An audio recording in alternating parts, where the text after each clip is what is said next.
Well, hi there. It is 10:40 in the PM.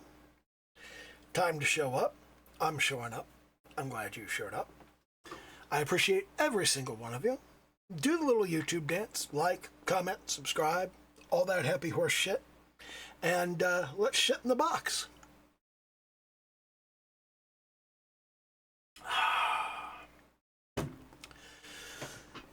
I am in one of my moods again. It didn't last long, like a month. I got over that whole GD script thing, and for about a month, things were going okay, and things were moving right along. And then for the last 2 weeks or so, probably just a week and a half, Gatto's UI system is it's just baking my head. And there are two things, and I don't want to blame all of it on Gatto's UI system, which it's all right. I don't understand it well enough to say, is it good or is it bad? I don't think it's bad. I haven't run into anything and gone, well, that's stupid. I just don't understand it yet. But more importantly, a major part of the issue is I don't actually know how I want these menus to look. I don't have the design done, so I'm not working toward a design. I'm going, let me learn how to work with this stuff, and then I'll work toward a design. I really need to get a clear picture in my head of what the design is before I work toward that design, because I'm not having an easy time of it with this Gatto UI stuff. It doesn't work the way I want it to work. It's not intuitive, and I can't really articulate what's going wrong or why it's going wrong, and I don't know how much of it is because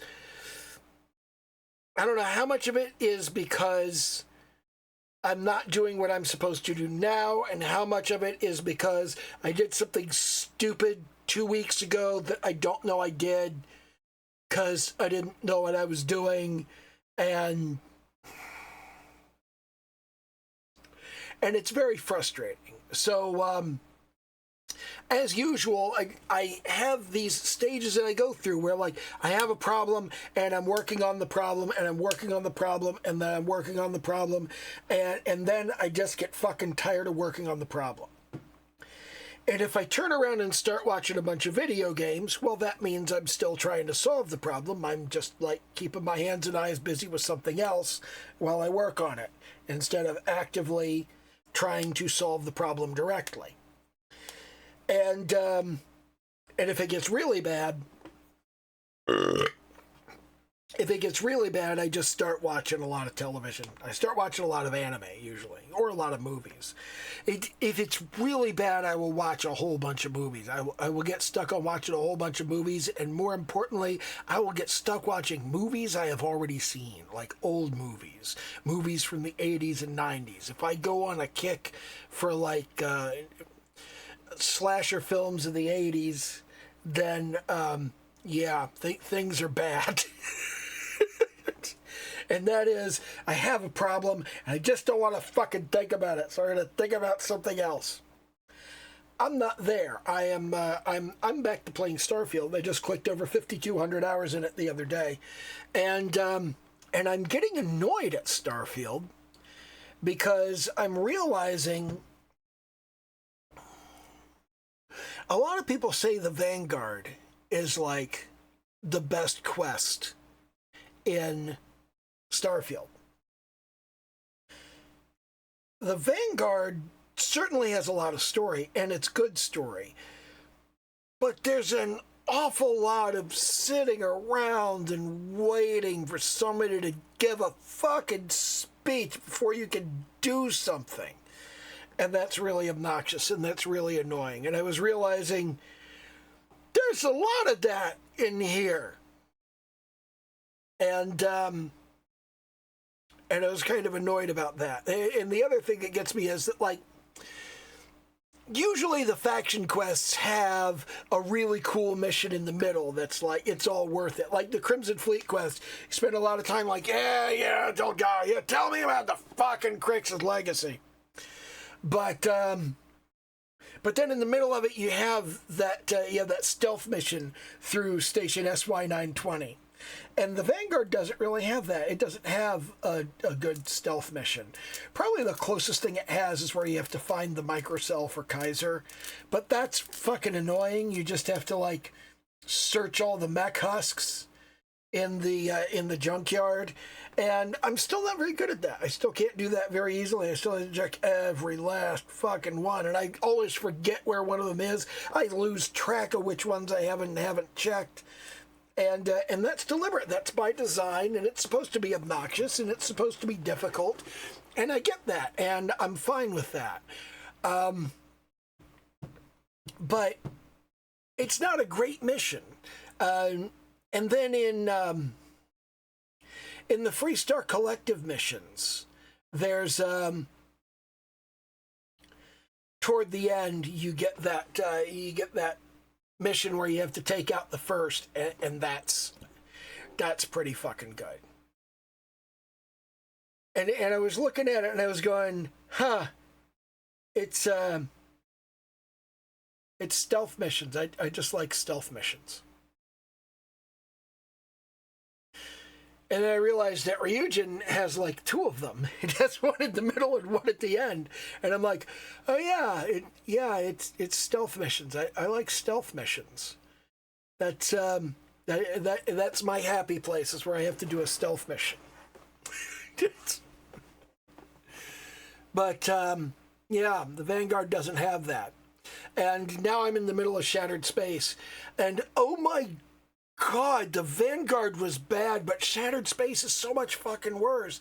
It's just like natter. No, it's Great Serpent this and Great Serpent that. No, you have to talk to us, and you have to like listen to us explain all of the honor of the whole thing. And it's, oh God, it's fucking obnoxious, and it's borderline racist. And they're kind of heavy-handed about, the Faroon are Muslims. I mean, they don't say it, but they're supposed to be Muslims. And wouldn't you know, the Muslims are the only group in Starfield that has a terrorist wing.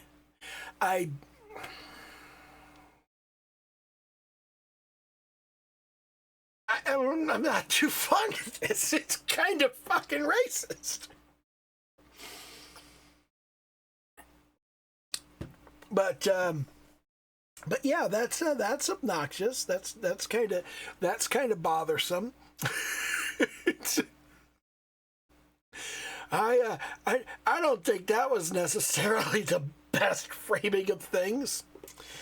And I don't know, they do kind of try to humanize House Faroon, but God,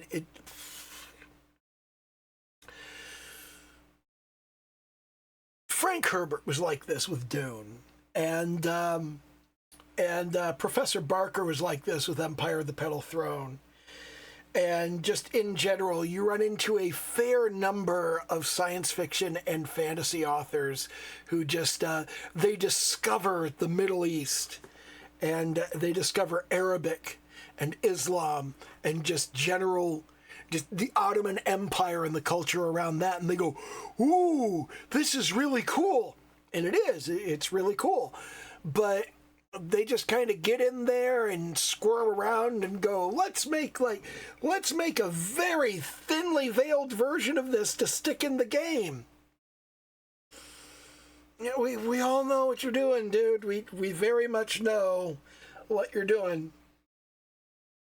And it always ends up being pretty fucking racist.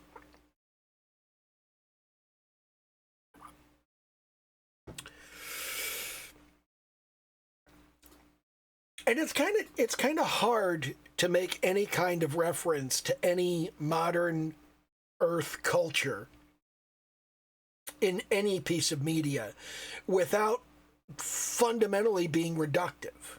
You can't put the fullness and the richness of Middle Eastern culture into a game. You just can't. There's too much there. So you have to just kind of do broad strokes, and when you just do broad strokes of Arabs and Islam, then what you end up with is kind of racist.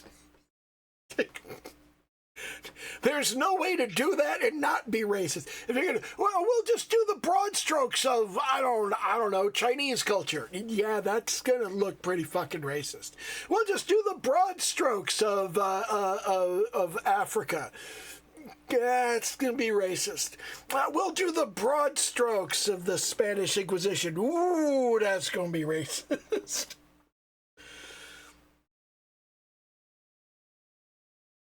And that's an unavoidable issue if you want to make any kind of reference to modern culture. Like, if you have any kind of, let's give a nod to, I don't know, the Mexican culture in our game.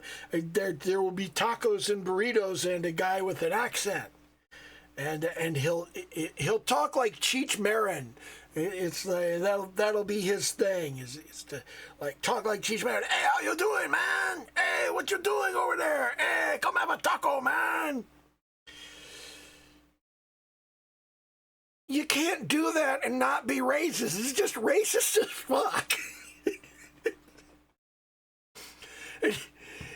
In order to not be racist, you have to be like, oh, we have to be subtle and we have to be sensitive, and now nobody gets it. Now everybody's like, what's that dude's deal, man? He's fucking weird. He's supposed to be Mexican. Oh, I didn't get that at all. Yeah, unfortunately, it's... if you want people to get that the guy is Mexican, you kind of have to be racist. So they go, oh, I get, oh, the sombrero, yeah, that's a fucking Mexican. That's what that is. Racism is a kind of shorthand, and there's harmless racism and there's nasty racism, and I think the racism in Starfield is kind of harmless because it's like, oh well, here's this culture, but then at the same time it's just like just such broad strokes about the great serpent and all must serve.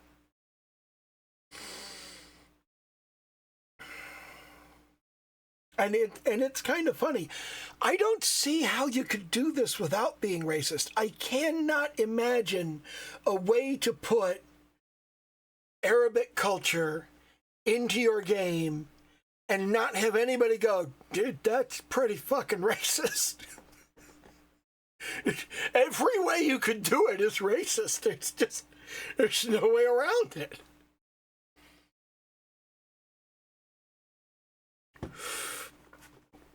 And that's one of the things that annoys me about just general purity tests, where people are like, oh, you have to make sure that that nothing in your book is racist, nothing in your game is racist, nothing in your art is racist.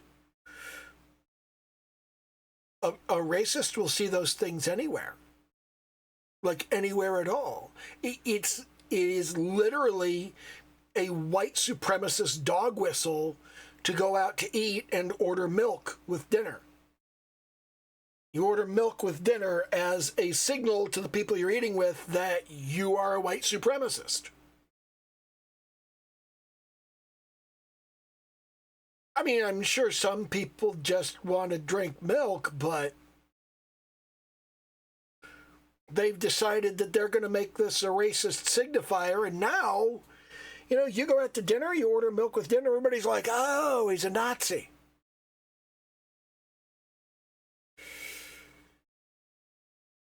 The racism is everywhere. People make everything racist. You paint a picture of a guy drinking a glass of milk, they go, ah, white supremacy, I get it. The swastika used to be a perfectly normal symbol. It was just like, Nazis, I get it. And all of these things keep being like taken away and you can't use them anymore. And The word degenerate is a fun one these days because people like to remind you that degenerate is what the Nazis called Jewish art. And indeed, any art that wasn't about the supremacy of the German people and the Aryan race. There really is no Aryan race. That's not really a thing. Like, they made that up. They made that happen by, like, inventing shit.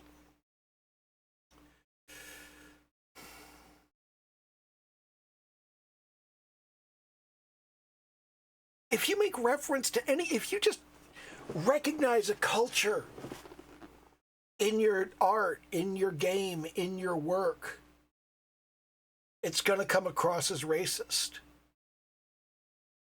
There's nothing you can do about it. Like, people always say there should be representation in media. Okay, so here's a guy who's in the group, and I don't know, he's Puerto Rican. There's a Puerto Rican guy in the group. Okay, and at some point in the story, somebody in the group needs to be a traitor. Well, it'll be the Puerto Rican. Not for any reason. I don't think Puerto Ricans are particularly traitorous people. Like, is that even a stereotype about Puerto Ricans? It's just, I can't imagine it being a stereotype about Puerto Ricans. I can't think of a stereotype about Puerto Ricans.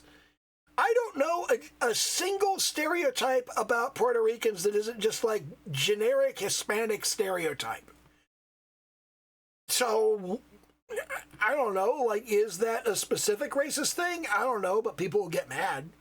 People will get mad. You go, well, somebody has to be the traitor. It's that guy. And they'll go, well, why'd you got to pick the Puerto Rican? I had to pick somebody. Had to be somebody. Well, why couldn't it be the white guy? Don't have a white guy. What do you mean you don't have a white guy? What about that guy? Oh, he's not white. What do you mean he's not white? He's not white. He's Asian.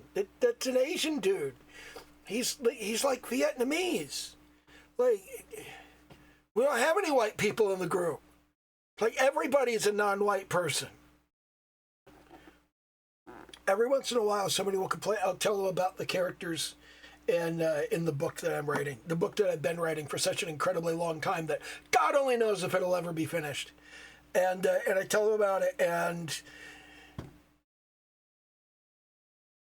different people complain in different ways about Brill, because Brill is black, and Brill is gay. And sometimes people complain, and they'll go, why'd you make the black guy gay? And sometimes people will go, why'd you make the gay guy black? Well, both of those are bigoted in entirely different ways, and it's just, it had to be somebody. It had to be somebody. It's like one of them was going to be the black guy, and one of them was going to be the gay guy, and it just ended up being the same guy. It would have ended up being two guys. That's the way it would have worked out. Sometimes people complain at me because I've got a female knight named Shay. Shay is a knight. She's a strong fighter, and she's a woman. And people are like, well, why didn't you make her a lesbian? I don't know. I thought that might be kind of insensitive. I thought it was more interesting if she wasn't. Well, how come nobody in your group is a lesbian? I don't know. There's like 7 people. I mean, is it possible for 7 people to gather in a group and nobody's a lesbian? There's 7 people. 3 of them are women. Oh my God, none of the 3 women are lesbians.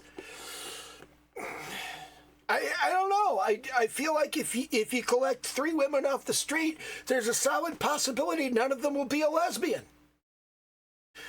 Especially if one of them's another one's grandmother. She's definitely not a lesbian.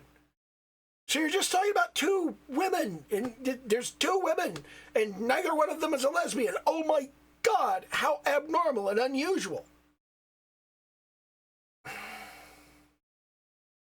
You can't fucking win, you know? Like, you cannot do anything and not have it come across as racist or bigoted or insensitive to somebody. Somebody's going to think it's a problem.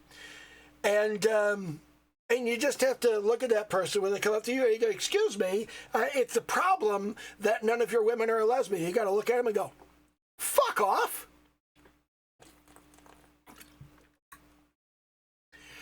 Sometimes people aren't lesbians. That's life. Fuck off. Go read another book. What do you mean go read? I want to read this book. Go read a book with lesbians in it. There's 8,000 books with lesbians in them.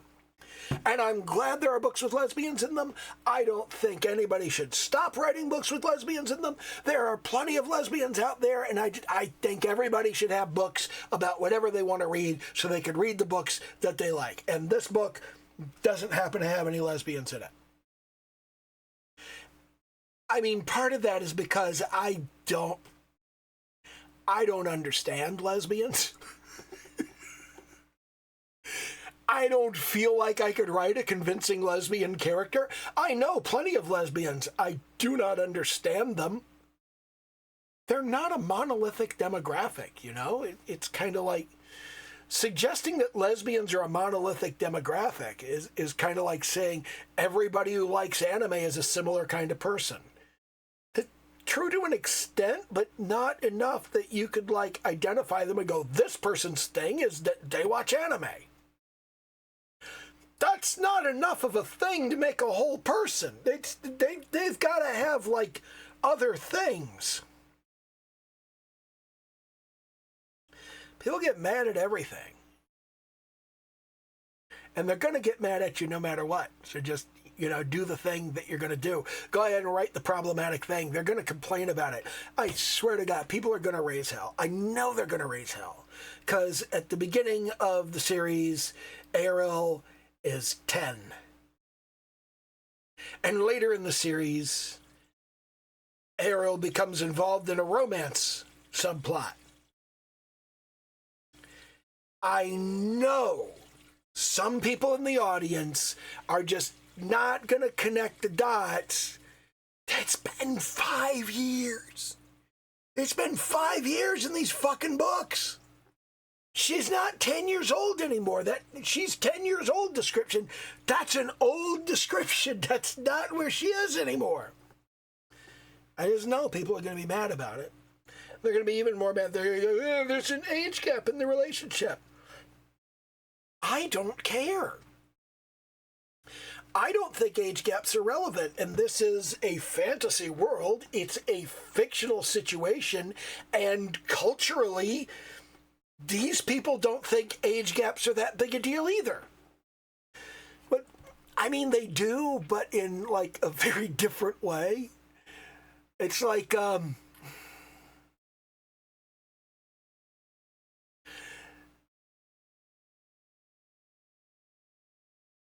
the reason they don't really have age gaps is because as soon as you reach a certain age, pretty much everybody couples up and pairs off. It's weird to do it later. If you don't do it by your early 20s, you're probably never going to do it. So if you do it in your late 20s, people are just like, that's fucking weird, man. And it doesn't actually matter what the age gap is. It's just being in a relationship at all in your late 20s. That's fucking weird. Like, why would you wait till your late 20s? You could have died. You're not doing your job by the tribe, man. You're supposed to have kids for the tribe. People are going to get mad at me for that. Everything's political. Everything's racist. And you can't do anything about it, really. All of that stuff is just, if you go looking for it, if you go looking for something to be mad at, you're going to find something. And every once in a while, something will just jump out at you. Something will just leap off of the screen or out of the page and just make you go, oh, that's kind of racist. And I think that's the important thing, really. I think the important thing is you're supposed to see the thing and go, ooh, that's racist.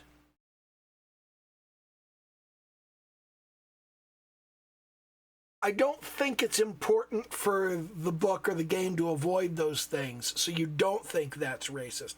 I think it's important that they show you something racist so you can recognize it as a racist thing and go, yeah, this is not a fair representation of Muslims in Starfield.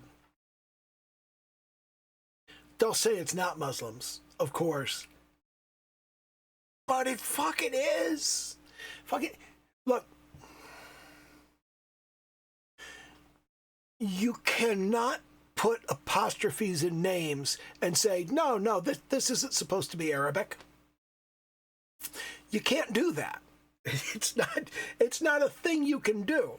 And then when you proceed to go, and everybody has the same religion. Really?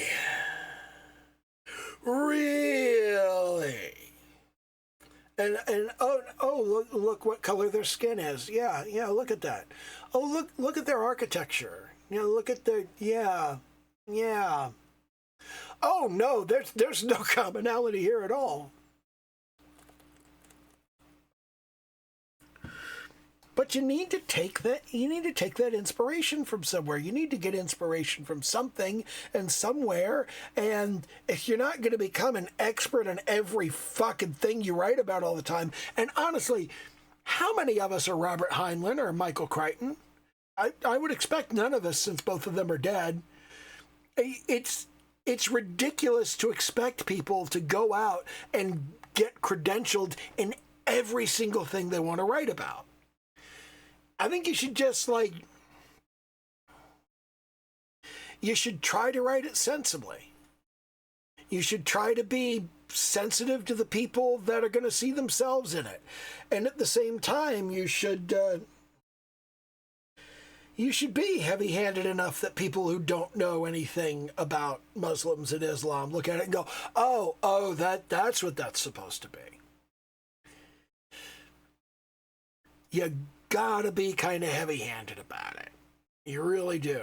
I mean, come on. Goat milk, come on. You're not fooling anybody with this shit.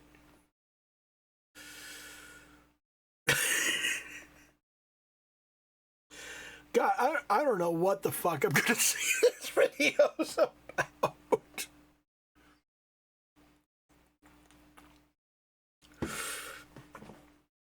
I wonder what the Terran Armada's deal is. That's something I still don't get. I still don't understand. In the Terran Armada DLC, you get to the end and you talk to the leader of the Armada. I don't know what they're trying to do. I don't know what the point of that was. I never got a clear picture of what it was they were going to do to unite humanity under one flag. What was it? What? Was it just generic fascist neo-Nazi overtones? I don't know, man. I don't know what that was supposed to be. It's fucking weird.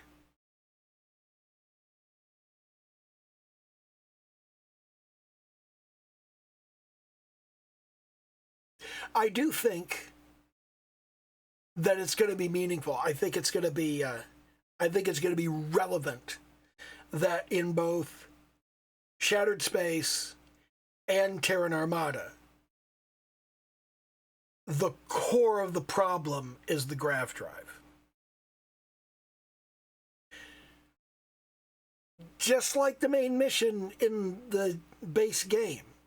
You get to the end and it's like, oh, grav drives destroyed our planet.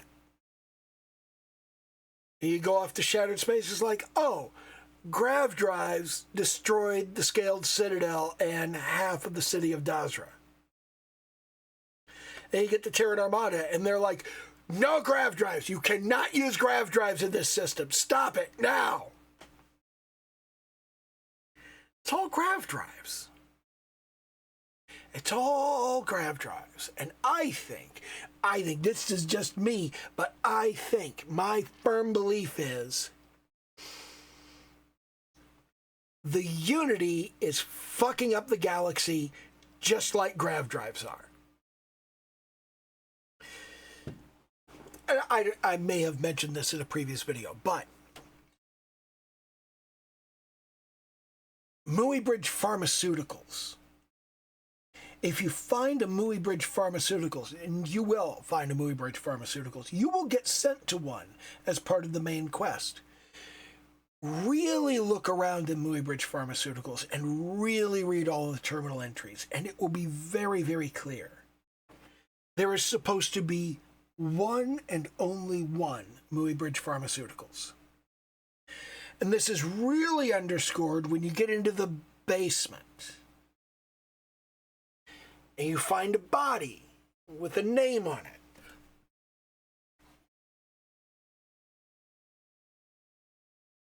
It's only one person by that name.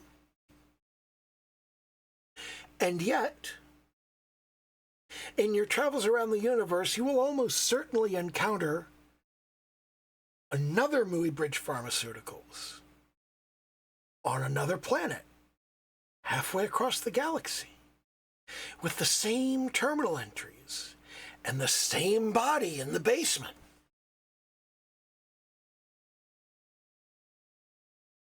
There's only supposed to be one of these. There are not supposed to be two of them, and there's way more than two of them. There's lots of them. They're all over the fucking place.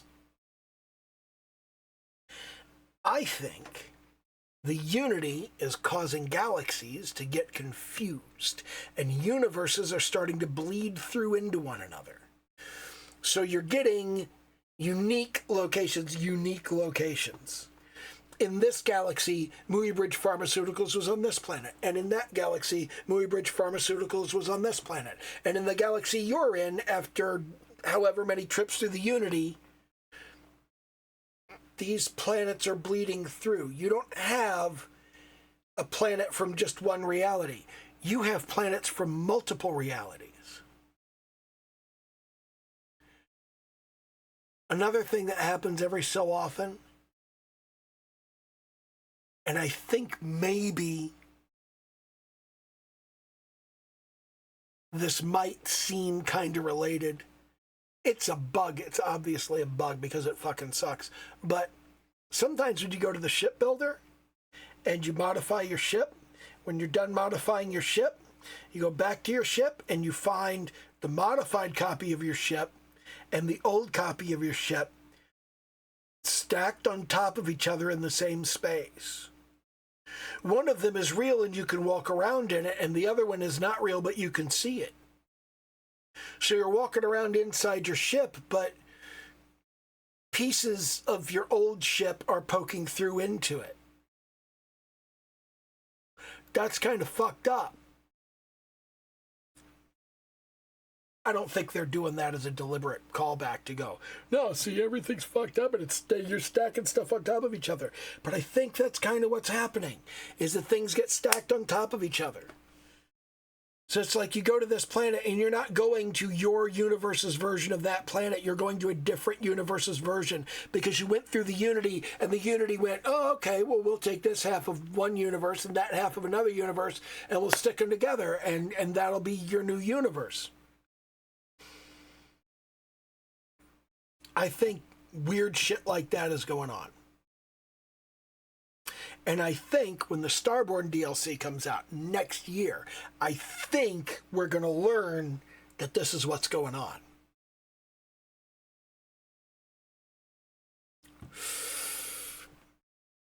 But I don't know. I haven't talked to anybody. I don't have any inside information, anything like that. But yeah, I don't have any real conclusions. I don't know how long I'm going to be like annoyed at the Gato UI framework and trying to figure out what I'm doing. I think I need to design the UI I think I just need to like draw what I want the menus to look like and say, how do I make it look like that? Instead of trying to learn the entire system. Because it's frustrating and I'm annoyed and I don't want to do it right now. Anyway, again, do the little YouTube dance, like, comment, subscribe, all that happy horse shit. And okay, bye.